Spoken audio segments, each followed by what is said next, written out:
Pablo, welcome to this face-to-face. Hello, please, my pleasure. How are you? I'm good. I'm good. How are you? Very good, thank you. Thank you. So I'll jump right into the film here, Pablo, to Spencer. Both this film as well as Jackie and Neruda are biographical films to some extent. And unlike traditional biopics, they often take this kind of cradle to grave approach, but you take a very limited time span when you portray these people. Are there any specific challenges with that? Is it hard to portray or capture a person when you have just this limited time of their life to portray? Yeah, of course. I honestly um, don't think that someone's life can be ever been captured on screen. I think actually I have to admit that I think that the biographic sort of genre, it's a little bit of a fantasy. So I always start with the idea that it's not really in that space. I don't think it's actually doable. So what we have tried in the movies that you mentioned is basically to find an angle that could just let us understand maybe who that person was at some point of that person's life. Yeah. So likely to be a good idea to choose a very specific sort of short moment when there's a big crisis going on, and then throughout that crisis you get to maybe understand that person better, and that is what I think we did with Spencer. It's a very specific moment of her life where her identity is it's in crisis, her relationship is in crisis, and then she does a big decision, I think. Yeah, all of your films, they're very different compared to each other. But to some degree, these last three films, Jackie, Emma, and Spencer, as well as Lizzie's Story, the Apple TV series, they have been portraits of very complex and perhaps even haunted women, you could say. What makes you gravitate towards that sort of story? Well, in every case it's different, because in the case of Jackie, I was invited to make that movie by another filmmaker. In the case of Lizzie's Story, I was invited by Julianne Moore and Stephen King, who wrote the script. So it's really depending on each case. Spencer is it's a little different. It's a story that we came up with, and then we put it together. But I'm basically fascinated by the life of these people, and I'm fascinated by how can how can you learn so much when portraying people that it's maybe very different from you. Yeah. And I've had the chance to work with actresses that I admire for many years, very wonderful actresses, and it's helpful also to understand that I have limitations in my perspective, things that I can see better than others, and there's obviously a world in the female perspective that I can't reach, and so I have sort of support my work, and I have also done my work with the actors that I've worked with. Yeah. Eventually, in the process, I let them go with the things that they're important. I let them become part of the creative process and in the way that you build the character. And if there's things that they don't consider they're right for a number of reasons, I would always listen to that. So it's been a very interesting process. But yeah, it's beautiful. And also, most of in the case of Jackie and Spencer, it's also the movie's about mothers and about motherhood, and Yeah. I connect as well with that as a son, of course. Yeah. And you talk about very much about the actresses here, and I just Kristen Stewart is a fantastic actress, obviously, and and she could probably do anything, I think. But what was it about her specifically that made you confident that she could portray Diana? Well, I saw her, of course, in a number of movies,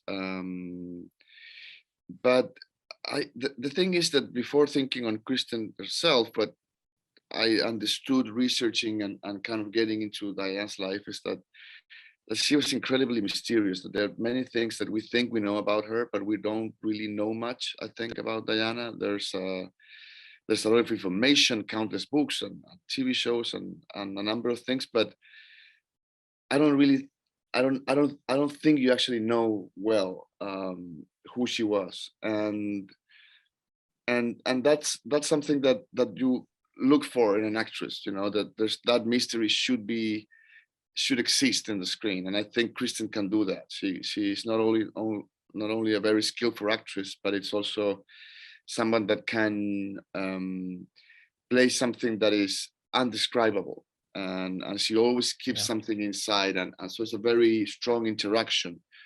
So yeah, I think we were very lucky to invite her. That's a terrific job, and it's also such an incredible person to work with. So it's been fascinating, actually. Yeah. And you talk about the kind of the mystery of Princess Diana, and how she's impenetrable in some ways. And so how have you felt during the production of Spencer in this process? Do you feel like you have gotten closer to her now, No, or no, what's the no. feeling now? I sorry. Look, actually, I think that after the process of research and making the movie, I thought I was going to have more ideas, and I would like find some answers to who she was, but I believe me, I have no idea who she was. Interesting. Yeah. And there's a point where you think that information on even the things that she said um, can help you to deliver certain answers. And there's some of them, of course, that you could understand, but there are a lot of things that you would never really know. And that is good for cinema, I think. I think that Yeah. everyone has an opinion or might have an opinion on who Diana was. And it's interesting to understand that ultimately the movie would be completed by the audience, by each of us, you know. So I rather leave certain things a bit open, so the audience can complete it with throughout their own biography and whatever they see on Diana's. And I think that's interesting, because then you have an active audience. As a filmmaker, when I, you know, when I go to see a movie and I'm just, you know, like a person that is just seeing a movie, which is something that I do a lot, of course, where I try. I don't know. I have sometimes problems or troubles with movies that are very digested. You know, that the filmmakers are telling me what you feel, what you see, what you think, and it's everything already been processed. So I wonder what I'm doing there. You know, why was Yeah. I invited to see this movie if I'm told what you think and what you feel? So I obviously sometimes in certain moments I like to be specific on where we are, but often I like to leave it more open, and so that's why I think a movie about Diana and a piece of her life can ultimately be a very interesting opportunity to cinema and the audiovisual narrative. Yeah. I totally agree. It's boring with films that where everything is wrapped in a tidy little bow, and you don't have any questions left. There should be more questions than answers, I think, and I think you're very good at that. Thank you. Could you talk a little bit about the aesthetic choices of the film? I think in particularly of the intimacy of Claire Mahon's cinematography and this kind of jazz vibe of Johnny Greenwood's score. What was the process of shaping that? Well, it's a very, of course, long explanation, because it's the result Yeah. of a very long process.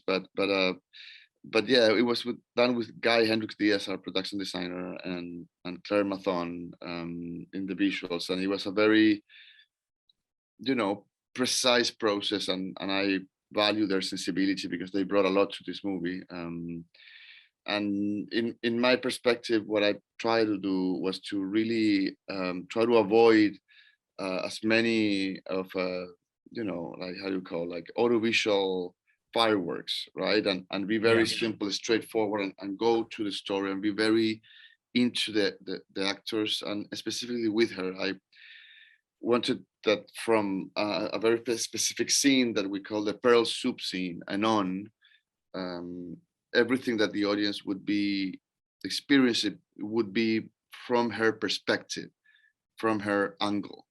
and that's what we look for, right? And is to be in her POV all the time. And then obviously Johnny brought incredible music. It's a combination in between a Baroque composition and jazz, and the Baroque sort of represents the. And this is me. It's not that he told me this, but this is how I say it. But I think the Baroque represents a little bit the institution, no, the tradition, the history, the family, something more conventional, but Yeah. always through Johnny's style, and so it makes him very particular. Anyway, and then the jazz kind of like it's there to illuminate her idea of transit, her idea of freedom, her idea of panic when it's needed, and her idea of loneliness and eventually the idea that she's someone that was very loved too. And that's how I see it. So that it really it's an operation that has different angles and made by different artists that I'm, I always think that the best advice is to um, you know call people and invite people that you admire and that they're way better than you are in what they do, and that Yeah, could likely work. it does. Yeah. And I find you talk about the aesthetics here and the kind of the visuals and the music, and I find that there's a very specific tone to your films, and that's both visually but also storytelling wise. I find, but you work with different writers from film to film, so I wonder how involved are you in the writing process in the first shaping of the film. Well, depends. I've been in movies very involved. I've co-written certain movies. I have been just a director in many of them, and I work, as you say, with different writers. And in some of them, I've been very, very close. And some of them, like this one, I wasn't very involved. I was involved at the beginning. We discussed a lot on what type of movie, what was the sort of the heart of the story, the tone, the rhythm, the perspective, the amount of days that the story would cover, and what was it about, Yeah. and likely when it could have happened. But then Steve Knight went and wrote it by himself. He went to his own process, he did his own research, and then deliver a script that then we had some notes over the process, but it was pretty much what he wrote. And I'm grateful. I think it's a wonderful script that we didn't change much. We just add certain things in the process of making the movie. But it speaks about a very unique writer who's particularly emotional and sharp and intelligent, and so it's has many wonderful things. That guy, I really admire him. Yeah, he's great. And when you make a film like this with when it's a story about real people and probably people that the audience can recognize, does that complicate the casting process? I mean, is there some sort of compromise behind between finding a specific type of actor that you want to cast and also someone that has some sort of physical resemblance to the real person? How does one balance that? Well, yes or no. I mean, the thing is that I think that they have to be able to create the illusion more than anything. The physical resemble we can help with, the things that the tools that we have in movies and cinema. Um, but again, it's to be able to create the proper illusion, and that maybe at the beginning you sometimes could struggle seeing someone playing anyone, but then you get used to it, and that's what it should work. I don't, and on the other hand, I think what is very tricky when certain movies try really really hard to be very close to who they were, because that could be ultimately quite dangerous. It could be, yeah, delicate, and because it becomes a lookalike contest, and that's Yeah. tricky. Sometimes you can like really make someone look just like the person that you're portraying, and you find something that's really really similar, and you work on with hair and makeup, and then it takes so much place, and it's just so distracting that eventually it could feel that it's all you're doing, and that is Yeah. dangerous. What matters here is the emotional narrative connection in the process of the audience with that actor that is playing that character, and that doesn't work. I don't think it's that's where you have a problem, I think. Yeah. And to go a little bit more to the industry side of things, there's this, the streaming versus cinema debate. It has been raging for years, obviously, but certainly now during COVID times. So I wonder, for you personally, Pablo, how important is the theatrical experience to your films, you think, and what does the theatrical experience mean to you personally? Well, it's a paradox, because obviously I grew up going to the movies and to the cinema, and that's where I'd like to be, and where I think I'd love my work to be. But at the same time, I saw a lot of movies and television as I grew up, and the streamers are doing something interesting for the film world today. They're making certain movies to be happen to exist.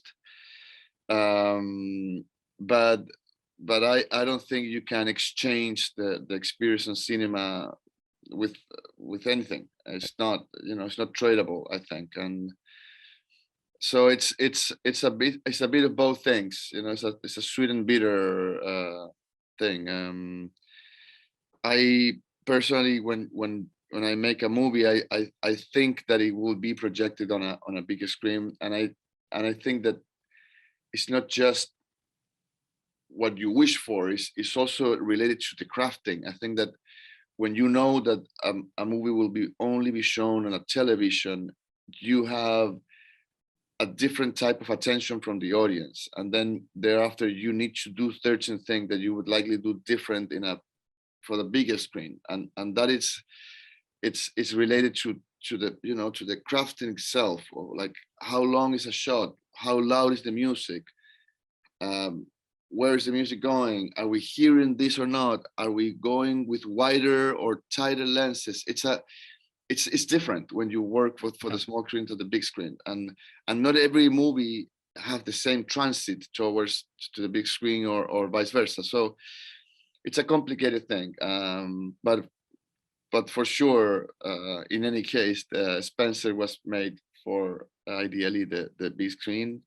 I think it would likely work as well, hopefully, Yeah. on a TV. But that's what it is. I think it's a film. It's to be projected. Yeah. So let's hope the theatrical experience stays strong, basically. So thank you very much, Pablo, for your time and for participating in this face to face. It was very, very nice talking to you. So thank you. Thank you, and thanks everyone at that wonderful film festival in Stockholm. Thank you. Thank you.